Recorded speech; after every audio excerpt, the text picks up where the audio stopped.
જેવું છે. શેના જેવું છે? હા, સંતો કહે છે ને, હે સુખ સપના જેવું છે સંસારનું રે, સુખ સપના હે તેને જાતા ન લાગે વાર અંત કાળે સગું નહીં કોયનું રે, તેને વાર અંત કાળે.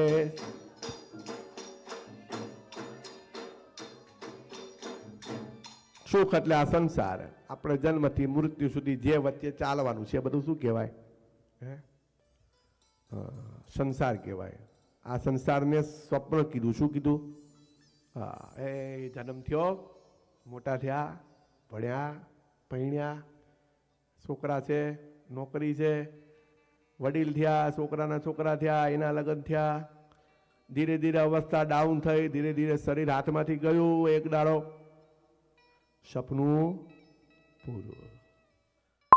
એટલે અહીંયા જો આ બધું આપણા ગ્રંથો કઈ અલગ નથી. સંતો એવું કહે છે કે સુખ સ્વપ્ના જેવું છે સંસારનું રે, એને જાતા ન લાગે વાર. અને અહીંયા રામચરિત્ર માનસમાં તુલસીદાસજી એવું કહે છે કે સંત હરિ ભજનનું જગત સબ સપના. ભજન કરો એ સાચું છે, બાકી આ દુનિયાનું જે કંઈ છે બધું સ્વપ્ના જેવું છે. કોના જેવું છે? જાસુ નામ સુમિરન એક બાર, ઉતરહી નર ભવ સિંધુ અપાર. એક વાર ભગવાનનું નામ લે ને તો એ આ ભવસાગરને પાર કરી જાય છે. આપણે તો વાલા ભક્તો ખાલી એક, જો વાલા ભક્તો એક નાનકડું ઘરમાં આપણે પેટ રાખીએ ને, ડોગ રાખીએ, કેટ રાખીએ, પેરોટ રાખીએ, પણ જો એની સામે પણ એનું કંઈક નામ આપેલું હોય કે ભાઈ એને આપણે કંઈ પણ નામે બોલાવતા હોય, એનું નામ લઈએ તો એ આપણે સામું જોવે. એક અબોલ જીવ જો એને નામનો આટલો મહિમા હોય તો ભગવાનનું નામ લઈએ તો શું ભગવાન આપણી સામું ન જોવે?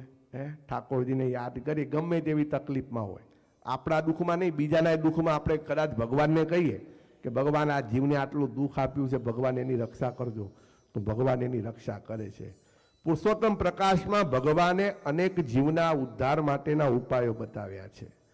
સ્વામિનારાયણ નામ એટલે સંસ્કૃતમાં એમ કીધું કે સ્વામી ચાસો નારાયણ ઇતિ સ્વામિનારાયણ. આમ તો બે ભાગ છે, સ્વામી અને નારાયણ. જે સર્વ જગતના માલિક છે એવા સ્વામી. તો કોણ છે માલિક? એ પુરુષોત્તમ નારાયણ છે, એટલે એને સ્વામિનારાયણ કહેવાય છે. આજે આપણે એ જ ભગવાનને સ્વામિનારાયણ, ભલે હું તો કહું ગમે તેટલા પંથ હોય પણ ઓળખાય કઈ રીતે? સ્વામિનારાયણ ભગવાન. હમણાં ત્યાં એટલે કથા હતી ત્યારે રામસ્વામી એક વાત કરી હતી કે આપણે એરપોર્ટ પર જઈએ અને આપણે તિલક ચાંદલો કર્યો, કંઠી પહેરી, તો કોઈ શું કહે તમે? તો કે હા અમે સ્વામિનારાયણ. શું કહીએ? એટલે ભાઈ તું સ્વામિનારાયણ નથી, તું સ્વામિનારાયણનો ભગત છું. પણ ઘણી જગ્યાએ આપણે શું કહે કે હા અમે સ્વામિનારાયણ, હું સ્વામિનારાયણ. શું કહે? ભાઈ તમે સ્વામિનારાયણ નથી, તમે કોણ છો? સ્વામિનારાયણના આશ્રિત છીએ, એવું કહીએ ને આપણે. એટલે પુરુષોત્તમ પ્રકાશની અંદર નિષ્કુળાનંદ સ્વામી કહે છે કે હવે આજે કરું હું પ્રકાશ, તમે સાંભળો તે સહુદાસ. સ્વામિનારાયણ મારું નામ, સાંભળતા સૌને સુખધામ. સ્વામિનારાયણ નામ સાર, લીએ એક વાર નિર્ધાર. તેને અપાર નામનું ફળ, મળે તરત જાણો એ પળ પળ. તમે જગતમાં કંઈ ના કરો, બસ ભગવાનનું નામ લો. બ્રહ્માનંદ સ્વામી કહે છે કે તમે દુનિયાનું બધું જ શીખશો અને છેવટે જો તમને ભગવાનનું નામ લેતા નહીં આવડે તો તકલીફ થશે. અને કંઈ નહીં કરો ને ભગવાનનું નામ લેતા આવડતું હશે તો તમને તકલીફ પડશે. શું કે છે? ગીત પડ્યો જગ રીત પડ્યો, નૃપનીત પડ્યો તન રંગ ચડ્યો. ભાસ પડ્યો અનુપ્રાસ પડ્યો, રમ રાસનું ન્યાય પ્રકાશ દડ્યો. કેદ પડ્યો બહુ ભેદ પડ્યો, સબ વેદ પડ્યો પરિમાન બળ્યો. બ્રહ્મ મુનિ કહે ઘનશ્યામ કે નામ કુ જો ન પડ્યો તો કછું ન, બધું જ ભણો પણ જો તમને તમારા ભગવાનનું નામ ના આવડતું હોય તો શું થાય? હે, બધું આવડે પણ ભગવાનનું નામ આવડવું ખૂબ જરૂરી. બ્રહ્માનંદ સ્વામી છે ને સુરતમાં મુનિ બાવાની પાસે ભણવા ગયા હતા. ત્યારે એમ કહેવાય છે કે મહારાજે બ્રહ્માનંદ સ્વામીને અને બીજા એક સંતને ભણવા મોકલ્યા. હવે મુનિ બાવા ભણાવે ખરા, પણ છે ને આ સંતોને કાંઈ મગજમાં ઉતરે નહીં. થોડોક ટાઈમ થયો પછી કે અમારે મહારાજના દર્શન કરવા ગઢડા જવું છે કે, તો મુનિ બાવા કે જાવ કે. અને પછી તો સંતો આવ્યા એટલે મહારાજ કહે છે કે સંતો તમે ભણવા ગયા હતા, શું ભણ્યા? તો સંતો શું કહે છે ખબર છે કે મહારાજ અમે તો કોઈ પણ પાનું ખોલીએ ને તો અમને તમે જ દેખાવશો. શું દેખાવશો? મહારાજ કહે છે કે જે છેલ્લે કરવાનું હતું એ તમે પહેલા કર્યું. કે લોકો આખી દુનિયાને, એક ભાઈ બેઠો તો નદી કિનારે, એનો ભાઈબંધ આવ્યો કે લ્યા શું કરે છે? કે લ્યા કંઈ નહીં, કે શાંતિથી બેઠો છું. કે કામ ધંધો કરીને કંઈક કે. પછી ઓલા કાઉન્ટર ચાલુ કર્યું. કામ ધંધો કરો શું થાય? કે કામ ધંધો કરો તો ગામમાં બધા ઓળખે. કે ઓળખાણ થયા પછી શું? કે ઓળખાણ થયા પછી નામ થાય. કે નામ થયા પછી કે વૈભવ આવે. કે પૈસા આવ્યા પછી તો કે કોક છોડી આવશે. કે પછી કે તો પછી કે ઘર થાય. કે પછી કે છોકરા મોટા થાય, છોકરા હારા હોશિયાર થાય. પછી કે ગઢ પણ આવે ને ગઢ પણ પછી તો કે પછી આ બધું હોય તો કે શાંતિથી બેહાય. કે તો કે અત્યારે બેઠો જ છું ને. કે એટલી બધી રાસુલ્યા જોવી હે? અત્યારે શાંતિ છે પણ ખોટું દોડવાનું હે? એટલે કે છે બ્રહ્માનંદ સ્વામી કહે છે કે બ્રહ્મ મુનિ ઘનશ્યામ કે નામકુ જો ન પડ્યો તો કશું ન પડ્યો. જો તમે દિવસમાં ભગવાનનું નામ નથી લેતા તો સમજી લેવાનું કે તમે પછી ગમે તેટલું દાન કરો. દાનની શું જરૂર છે? તાકે ધન કી ક્યાં કમી, જાકી હુંડી નવખંડ ધરતી માય. બ્રહ્માનંદ સ્વામીએ મહારાજ માટે આ શબ્દ લખેલો છે કે ભગવાનને ધનની ક્યાં કમી છે? ભગવાનને કોઈ ધન સંપત્તિની જરૂર છે? આપણે દાન કરીએ છીએ, પણ દાન સાથે સાથે આપણે ભજન કરવું પણ ખૂબ જરૂરી. હું તો કહું એવું નહીં કહેતો કે ભાઈ કન્ટિન્યુ તમે બેસી જ રહો, પણ કદાચ સવારે થોડોક ટાઈમ મળે, તમને એવું લાગે, કોઈ એવું ના કહી શકે કે મારે 24 કલાક કામ છે, એવું તો કોઈ જ ના કહી શકે. હે આ આપણે જો પ્રધાનમંત્રી નરેન્દ્ર મોદી આટલો આખો દેશનો વડાપ્રધાન છે, તો એ બધાને ફોન કરે. લો કોઈક બીમાર હોય તો ફોન કરે, કોઈક હાજુ માંદું થયું તો ફોન કરે. એને તો કેટલું કામ હોય. આપણે તો આ કાઉન્ટીના માલિક નથી.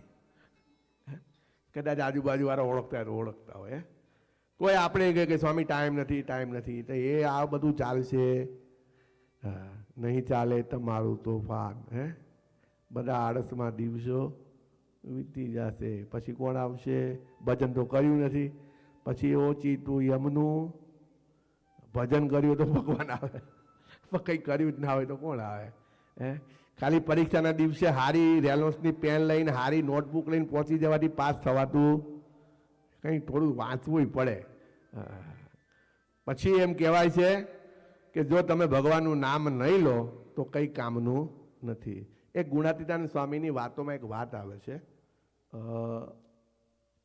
એક શિબી વરુ કરીને એક બહુ મોટો ભક્ત હતો ને એનો એક દીકરો હતો. એને બે દીકરા હતા, શિબી વરુ અને વાલેરો વરુ. આ શિબી વરુ અને વાલેરો વરુ છે ને, એને બેને ઝઘડો થયો જમીન બાબતે, એને એના બાપા એને કાઢી મૂક્યો. પછી આ વાલેરો વરુ છે ને બહુ મોટો ડાકુ બન્યો તો, બધા લૂંટી લેતો હતો. પછી એક વખત ગુણાતીતાનંદ સ્વામી નીકળ્યા અને એને ગુણાતીતાનંદ સ્વામીને પકડ્યા. એટલે એને આમ જ્યારે રથ જોયો એટલે એમ થયું કે આની અંદર કોઈક બહુ મોટા મહારાજ છે. પછી જ્યારે સ્વામીની ચાર નજર થઈ ને, ત્યાં વાલેરો વરુ ભગવાનનો ભગત બની ગયો. અને પછી વાલેરો વરુને મારા સ્વામીએ પૂછ્યું કે તમે આ બધું લૂંટફાટ કેમ કરો છો? કે મારા બાપે મને ભાગ આપ્યો નથી. એટલે સ્વામીએ કંઈક એને ગાંઠ બાંધી દીધી. ગાંઠ મને યાદ નથી કેટલી હતી, 18 ગાંઠ કે કંઈક 21 ગાંઠ બાંધી દીધી કે રોજ તારે એક ગાંઠ ખોલવાની. જ્યારે છેલ્લી ગાંઠ ખુલશે ને એ દિવસે તારું કામ છે ને બધું પૂરું, સામેથી સમાધાન થઈ જશે. ને એવું જ થયું. એની ગાંઠો પૂરી થઈને સામેથી એના પિતા એનો સ્વીકાર કરી લીધો ને એનો ભાગ એને આપી દીધો. પછી તો ભગવાનના ભગત બન્યા. અને પછી માણસા ગામની અંદર રહેતા હતા. એ ઘરની બહાર બેસી જાય પાટ નાખીને અને સ્વામિનારાયણ ફેરવ્યા કરે. ત્યારે એ ગામની અંદરથી એક ભાઈ એની નવી પત્નીને ગાડામાં બેસાડીને ક્યાંક જતો હતો. એટલે પછી વાલેરા વરુ કે કઈ બાજુ? તો કે જુઓ ને કે મારી જૂની બાયડી હતી એને કાંઈ છોકરા થતા, આ નવીને કે એવું છે કે એટલે લઈ જઉં છું એને ક્યાંક કે દેખાડવા. કે તો પછી શિબી માફ કરજો વાલેરો વરુ એવું બોલ્યો કે તારે આ નવીને તો કોઈ દાડો બાળક નહીં થાય, જે ઘરે જૂની બેઠી છે ને એને થશે. કે જા કે આ કે હું મારા માળાનું ફળ આપું છું અને સમય જતા એને બાળક થયું. આવો સ્વામિનારાયણ મંત્રનો મહાપ્રતાપ છે. એટલે જ કે છે કે ભગવાનના નામનો વિશ્વાસ કરવો. પણ આપણે બધા કેવું કરીએ છીએ?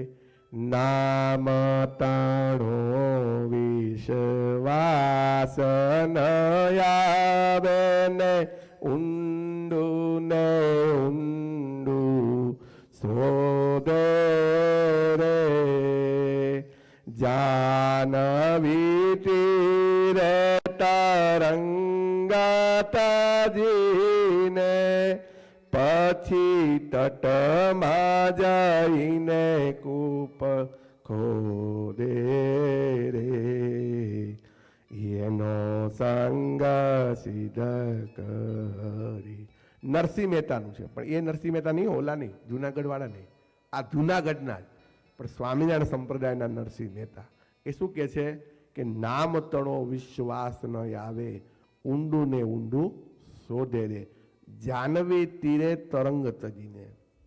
જાનવી એટલે ગંગા નદી. કેવી? ગંગા નદી જ્યારે લાયા, કોણ લાયા? ભગીરથજી. ભાગીરથી ગંગા કહેવાય.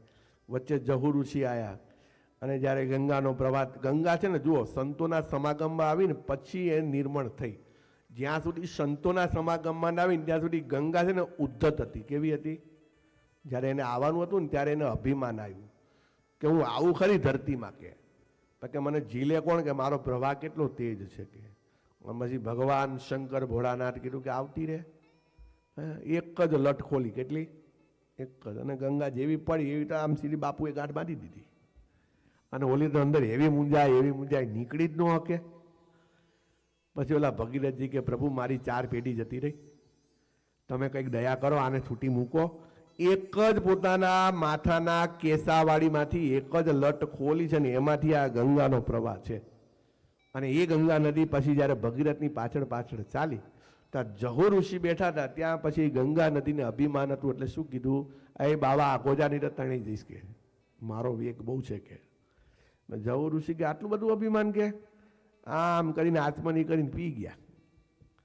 બોલો કે સારું કે લાગતું નથી કે ગંગાજી ઘરે પહોંચે. કે હે આટલી બધી ઉપાધિઓ આવે છે. ફરી પાછી પ્રાર્થના કરી કે મારા પૂર્વજનો મોક્ષ કરવો છે, તમે છોડો. અને પછી જહુ ઋષિ આચમની કરી એટલે જાનવી કહેવાણી. કેવી કહેવાણી? હા. એટલે અહીંયા સંતો કહે છે કે જાનવી તીરે તરંગ તજીને. ગંગા નદીના કિનારે ગયા હોય, ગંગા નદીમાં ના નાય, શું કરે? ગંગા નદીના કિનારે કૂવો ખોદે અને કે હું એમાં નવ. કે એટલે આપણે આટલો પ્રવાહ જાય છે એમાં નહીં લે ને. કે આવું સરસ મજાનું સ્વામિનારાયણ નામ મળ્યું છે, એ મૂકીને આપણે બીજું બધું કરવા જઈએ તો કેમનો મેળ પડશે? જ્યારે વચનમાં વિશ્વાસ ન હોય તો કામ ન થાય. જો વચનમાં વિશ્વાસ હોય ત્યારે કામ થાય છે. સ્વામી વાત કરે છે કે ગઢડાના ખીમા સુથાર ફૂલની માળા બહુ સારી બનાવતા. ખીમા સુથાર ભગવાનના ભગત હતા. મહારાજે એમને લાકડું લેવા સુરત મોકલ્યા. વાણમાં છે ને એક બાવો મળ્યો. એટલે બાવાએ શું કર્યું? ખીમા સુથારની ઉપર અડદ નાખ્યા અને પછી જોયું કે આ બાનું શું થાય છે. કે સુથારનું તો ધર્મશાળામાં આવીને ખીમા ભગતે તો અડદ લઈ અને ખીચડીમાં નાખી દીધા. ક્યાં નાખી દીધા? અને ખીચડી બનાવીને ખાધી.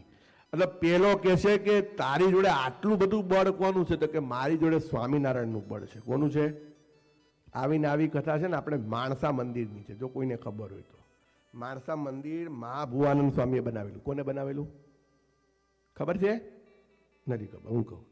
હા, હનુમાનજી બહુ પ્રતાપી છે માણસા મંદિરમાં. હા, એ મહાભુવાનંદ સ્વામીએ મંદિર બનાવેલું. મહાભુવાનંદ સ્વામી ત્યાં રહેતા, તો બાજુમાં એક અપાસરું હતું. એ અપાસરીમાં એક મુનિ રહેતા હતા. તે રોજ અડદ નાખી જાય અને સ્વામી તો એ બધા અડદ ભેગા કરીને દાળ બનાવી દેતા. શું બનાવી દેતા? સ્વામિનારાયણ સંપ્રદાય પર કોઈ મંત્ર કામ કરતો નથી. સ્વામિનારાયણ મંત્ર જેવો મહા પુણ્યશાળી છે. આ બાવો જે ખીમા ભગતને હેરાન કરવા આવ્યો હતો, પણ સ્વામિનારાયણ મહામંત્રના પ્રતાપે ભગવાન પાસે આવીને દીક્ષા લીધી અને એમનું નામ શૂન્યાતીતાનંદ સ્વામી પડ્યું. કેવું પડ્યું? શૂન્યાતીતાનંદ સ્વામી. આ મંત્રની તાકાત છે.